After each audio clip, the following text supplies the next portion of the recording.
ቴዲ አፍሮ ቆሞ ሲዘፍን ከአፉ ውስጥ የሚወጡ አስፈሪ አውሬዎች ለዛ ለዘፈን በተሰበሰበው ህዝብ ላይ በአፉ በጆሮ ሲጠቀጠቅ ነው ያሳየኝ የእግዚአብሔር መንፈስ። ሕያው እግዚአብሔር ምስክሬ ነው።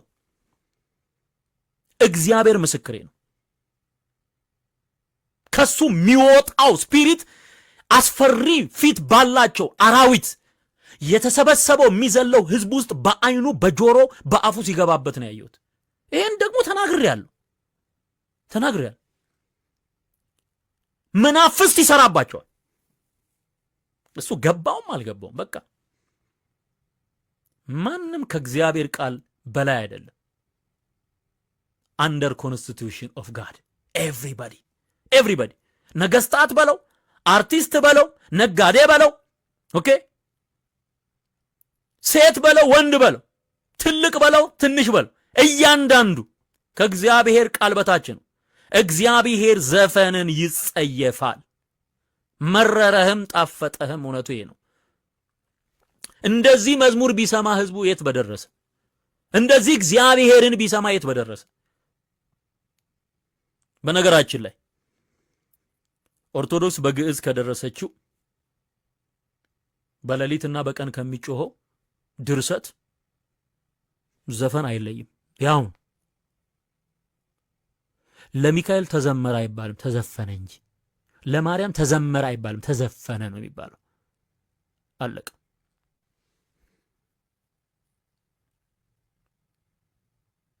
ሁለቱንም እግዚአብሔር ይጸየፋል፣ አይከብርበትማ። ለእግዚአብሔር እኮ አይደለም። ለሚካኤል የሆነ ለእግዚአብሔር ሊሆን አይችልም። ለገብርኤል የተዘፈነ ለእግዚአብሔር ተዘመረ ሊባል አይችልም። ለአርሴማ የተጨፈረ ለእግዚአብሔር ተዘመረ ሊባል አይችልም። አንድ አቅጣጫ አለ ያምልኮ፣ አንድ እውነት አለ፣ የእግዚአብሔር ቃል አለ። በዛ መሰረት በእውነትና በመንፈስ እግዚአብሔርን ታመልካለህ። አለቀ። ስለዚህ አጋንንት በዚያ ይዘፍናሉ። እነማ አጋንንት። ለዚህ ነው እዚህ አሜሪካም ያለው እንግሊዝም ያለው በሬ ማቆም ጀምሯል። እንግሊዝ ውስጥ በሬ አቆመዋል። ባለፈው በጣም ትልቅ በእንትን የተሰራ በሬ፣ ከዛ ይዘፍናሉ ተሰብስበው።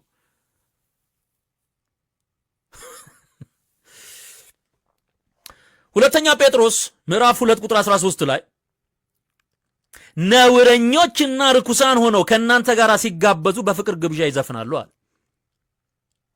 በቀን ሲዘፍኑ እንደ ተድላ ይቆጥሩታል፣ የአመፃቸውን ደመወዝ ይቀበላሉ አለ።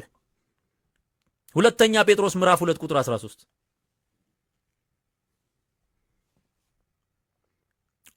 መጽሐፍ ቅዱስ የሚለውን ስማ።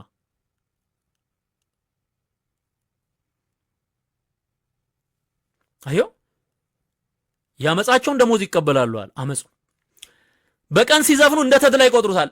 ይሄ በጣም በቃ ሃፒነስ ነው የሚመስላቸው፣ ሪላክሴሽን ነው የሚመስላቸው። እኔ የምነግርህ መንፈሳዊውን የእግዚአብሔርን ዓለም እይታ ነው። አንድን ነገር ከእግዚአብሔር አንጻር ስታይና አንድን ነገር ከምድራዊ ነገር አንጻር ስታየው ልዩነት አለው። ኦኬ ሲዘፍኑ እንደ ተድላ ይቆጥሩታል አለ። ከዛስ ነውረኞችና ርኩሳን ሆነው ከእናንተ ጋር ሲጋበዙ በፍቅር ግብዣ ይዘፍናሉ። ስለዚህ ዘፈን በመጽሐፍ ቅዱስ እይታ የረከሰ ያጋንንት ስራ ነው። ውስጡ ዝሙት፣ ጣዖት አምልኮ፣ ጥንቆላ፣ ሟርት አለበት።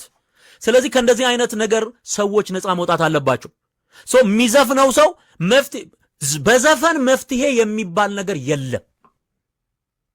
በጸሎት ግን መፍትሄ አለ። በዝማሬ ግን መፍትሄ አለ። በወንጌል በኩል ግን መፍትሄ አለ። በኢየሱስ በኩል ግን መፍትሄ አለ። ስለዚህ ዘፋኙ የመጀመሪያው ጉዳዩ ራሱን ማስመለክ ነው። የትኛውም ሴሌብሪቲ ዘፍኖ መጨረሻ ላይ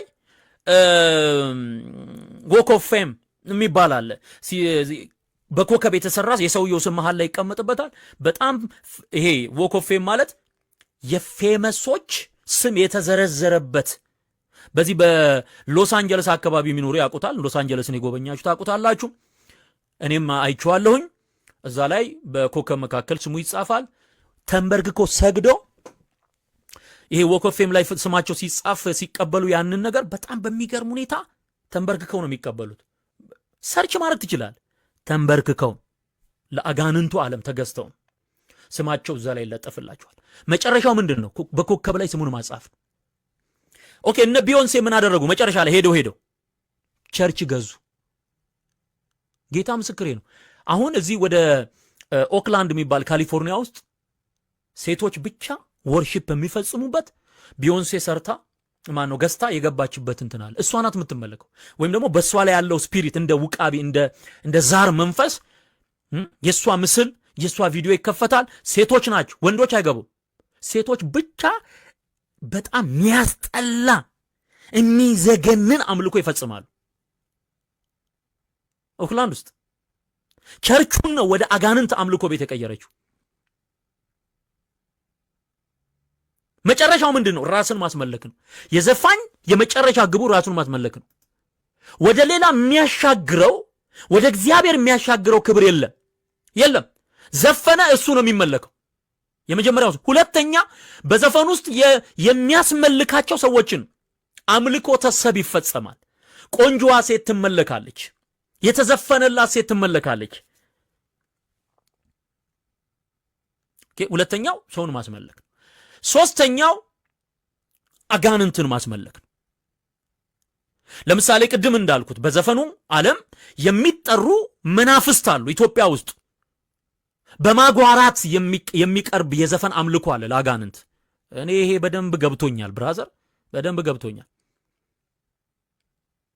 ለምሳሌ ነገሱ በተባለው አማልክት ስም ባይዘው የዘፈኑና የኦርቶዶክሱ ዓለም የተቆራኘበት መንገድ በጣም አደገኛ ነው። በጣም አደገኛ ነው።